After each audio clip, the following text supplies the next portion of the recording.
ಮಜ್ಜಿ ಮಸಾಲ. ಎಂತ ಅಡಿಗೆಯ ರುಚಿಯಾಗೋ ರಹಸ್ಯವು 20 ರೂಪಾಯಿ. ಮಾಜಿ ಪ್ರಧಾನಿ ದೇವೇಗೌಡರ ಪತ್ನಿ ಚೆನ್ನಮ್ಮ ವಿಧಿವಶರಾಗಿದ್ದಾರೆ. ಇವತ್ತು ಅವರ ಪಾರ್ಥಿವ ಶರೀರವನ್ನು ಬೆಂಗಳೂರಿನಿಂದ ಅವರ ಹುಟ್ಟೂರಿಗೆ ತಲುಪ್ತಾ ಇದೆ. ಇದೀಗ ಸದ್ಯಕ್ಕೆ ಕುಣಿಗಲ್ಲನ್ನು ತಲುಪಿದೆ. ಚೆನ್ನಮ್ಮ ಪಾರ್ಥಿವ ಶರೀರ ದಾರಿಯುದ್ದಕ್ಕೂ ಕೂಡ ಸಾರ್ವಜನಿಕರು ಅಂತಿಮ ದರ್ಶನವನ್ನು ಪಡಿತಾ ಇದ್ದಾರೆ. ಹೂಮಳೆಯನ್ನು ಸುರಿಸಿ ಸಾರ್ವಜನಿಕರು ಅಂತಿಮ ದರ್ಶನವನ್ನು ಪಡಿತಾ ಇದ್ದಾರೆ. ಕುಣಿಗಲ್ಲನ್ನು ತಲುಪಿದೆ ಚೆನ್ನಮ್ಮ ಪಾರ್ಥಿವ ಶರೀರ. ದಾರಿಯುದ್ದಕ್ಕೂ ಸಾರ್ವಜನಿಕರು ಅಂತಿಮ ದರ್ಶನವನ್ನು ಪಡಿತಾ ಇದ್ದಾರೆ. ಹೂಮಳೆಯನ್ನು ಸುರಿಸಿ ಸಾರ್ವಜನಿಕರಿಂದ ಚೆನ್ನಮ್ಮ ಅವರಿಗೆ ಅಂತಿಮ ನಮನವನ್ನು ಸಲ್ಲಿಸಲಾಗ್ತಾ ಇದೆ. ಕುಣಿಗಲ್ಲನ್ನು ತಲುಪಿದೆ ಈಗ ಸದ್ಯಕ್ಕೆ ಚೆನ್ನಮ್ಮ ಅವರ ಪಾರ್ಥಿವ ಶರೀರ. ದೃಶ್ಯದಲ್ಲಿ ನೀವು ಕೂಡ ಗಮನಿಸ್ತಾ ಇರ್ಬೋದು, ಬಹಳಷ್ಟು ಜನ ಸೇರಿದ್ದಾರೆ. ದಾರಿಯುದ್ದಕ್ಕೂ ಕೂಡ ಸಾರ್ವಜನಿಕರು ಅಂತಿಮ ದರ್ಶನವನ್ನು ಪಡಿತಾ ಇದ್ದಾರೆ. ಹೂಮಳೆಯನ್ನು ಸುರಿಸ್ತಾ ಇದ್ದಾರೆ. ದೃಶ್ಯದಲ್ಲಿ ಗಮನಿಸ್ತಾ ಇರ್ಬೋದು ನೀವು. ಚೆನ್ನಮ್ಮ ಅವರ ಪಾರ್ಥಿವ ಶರೀರವನ್ನು ಹೊತ್ತಂತಹ ವಾಹನ ಇದು. ರಸ್ತೆಯುದ್ದಕ್ಕೂ ಕೂಡ ಬಹಳಷ್ಟು ಸಾರ್ವಜನಿಕರು, ಅವರ ಅಭಿಮಾನಿಗಳು, JDSನ ಕಾರ್ಯಕರ್ತರು ಎಲ್ಲರೂ ಕೂಡ ಅವರ ದರ್ಶನವನ್ನು ಪಡೆಯೋದಕ್ಕೆ ಬಂದಿದ್ದಾರೆ. ದಾರಿಯುದ್ದಕ್ಕೂ ಕೂಡ ಹೂಮಳೆಯನ್ನು ಸುರಿಸಿದ್ದಾರೆ. ಸದ್ಯಕ್ಕೆ ಈಗ ಕುಣಿಗಲ್ಲನ್ನು ತಲುಪಿದೆ ಚೆನ್ನಮ್ಮ ಅವರ ಪಾರ್ಥಿವ ಶರೀರ. ಸಾರ್ವಜನಿಕರು ಅಂತಿಮ ದರ್ಶನವನ್ನು ಪಡಿತಾ ಇದ್ದಾರೆ.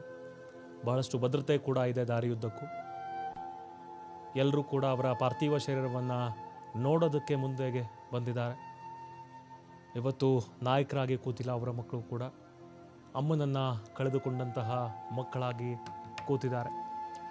ಬಟ್ ಒಂದನ್ನು ನಾವು ಗಮನಿಸಬೇಕು, ಯಾವಾಗ ಚೆನ್ನಮ್ಮ ಅವರು ದೇವೇಗೌಡರ ಕೈಯನ್ನು ಹಿಡಿದಿದ್ರು ಅವತ್ತು ಇದು ಯಾವುದೇ ಪಕ್ಷದ ಲಾಂಛನ ಇರಲಿಲ್ಲ, ಯಾವುದೇ ಸೈರನ್ ಇರುವಂತಹ ಗಾಡಿಗಳಿರಲಿಲ್ಲ, ಪೊಲೀಸರ ಭದ್ರತೆ ಇರಲಿಲ್ಲ. ಬಟ್ ಅವತ್ತು ಅಂತಹ ಕಾಲದಲ್ಲಿ, ಕಷ್ಟದ ಜೀವನದಲ್ಲಿ ದೇವೇಗೌಡರ ಕೈಯನ್ನು ಹಿಡಿದಿದ್ದು ಚೆನ್ನಮ್ಮ. ದೇವೇಗೌಡರು ಹೋರಾಟಕ್ಕೆ ಧುಮುಕಿದಾಗ, ಕಷ್ಟದಲ್ಲಿ ಇದ್ದಾಗ ಅವರಿಗೆ ಬೆನ್ನೆಲುಬಾಗಿ ನಿಂತಿದ್ದು ಚೆನ್ನಮ್ಮ. ಎಷ್ಟೋ ಸತಿ ಆರ್ಥಿಕ ಸಂಕಷ್ಟಕ್ಕೆ ಸಿಲುಕಿದಾಗ ತಮ್ಮ ಒಡವೆಗಳನ್ನು ಅಡವಿಟ್ಟು ಕೊಟ್ಟಿದ್ರಂತೆ. ಆ ಒಡವೆಗಳನ್ನು ಅಡ ಇಟ್ಟು ಅದರಿಂದ ಬಂದಂತಹ ದುಡ್ಡಿನಿಂದ ಕಾಂಟ್ರಾಕ್ಟ್ ಕೆಲಸವನ್ನು ಕೂಡ ಮಾಡಿದ್ರಂತೆ ದೇವೇಗೌಡರು. ಬಟ್ ನೆಕ್ಸ್ಟು ಹೋರಾಟಗಾರರಾದರು, ರಾಜಕೀಯ ಮುಖಂಡರಾದರು, ದೇಶದ ಪ್ರಧಾನಮಂತ್ರಿ ಕೂಡ ಆದರು ದೇವೇಗೌಡರು. ಆದರೂ ಕೂಡ ಅವತ್ತು ಯಾವ ಚೆನ್ನಮ್ಮ ಇದ್ರೋ ಇವತ್ತಿಗೂ ಕೂಡ ಇಷ್ಟು ಎಲ್ಲ ರಾಜಕೀಯವಾಗಿ ತನ್ನ ಪತಿ, ಮಕ್ಕಳು ಎಲ್ಲರೂ ಕೂಡ ಒಂದು ಬಲಿಷ್ಠ ನಾಯಕರಾಗಿ ನಿಂತಾಗಲೂ ಕೂಡ ಇವರು ಯಾವುದೇ ಹಮ್ಮು ಬಿಮ್ಮನ್ನು ತೋರಿಲ್ಲ. ರಾಜಕೀಯವಾಗಿ ಎಲ್ಲೂ ಕೂಡ ಇವರು ಕಂಡಿಲ್ಲ. ಬಟ್ ಆ ಕುಟುಂಬದ ಶಕ್ತಿಯಾಗಿ, ಮೌನದೇವತೆಯಾಗಿ ಅವರು ನಿಂತಿದ್ದರು.